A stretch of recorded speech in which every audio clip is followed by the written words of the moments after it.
easily and take another one before you do anything else again. Oh, see, I was mistaken there. So take a breath. And then they would stop. But exhale already as you're doing it, so Yes. that the letting go of the breath goes along with the execution of your music. Okay, one more time. Inhale.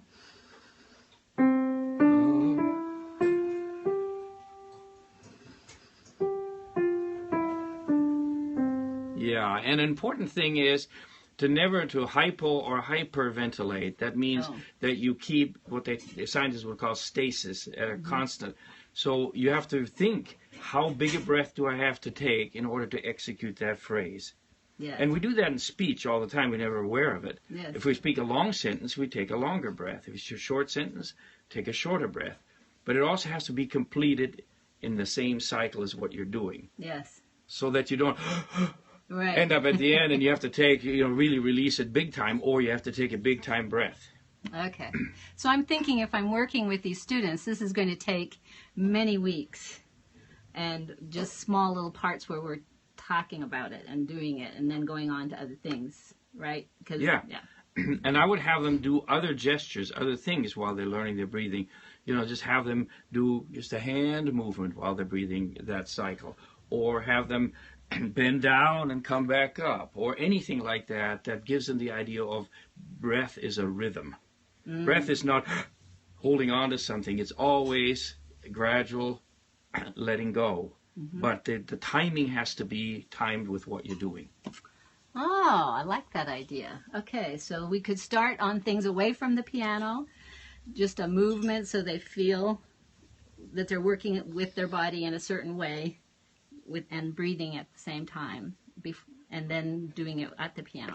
All right, good. Let's see what else I wanted to talk about. So obviously we breathe different than younger children. I think we might have covered this. How do we observe? What are some indications that we are not giving them the right amount of physical experience because they're gasping or whatever? What do we observe?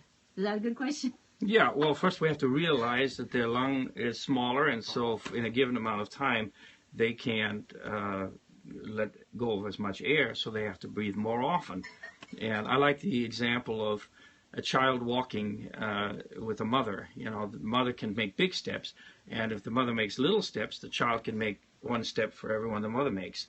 But if the mother starts going faster and making bigger one, then the child has to figure out, I've got to make exactly 2 steps to every one that my mother makes if we're going to be synchronized, or 3 for every 2 that she makes.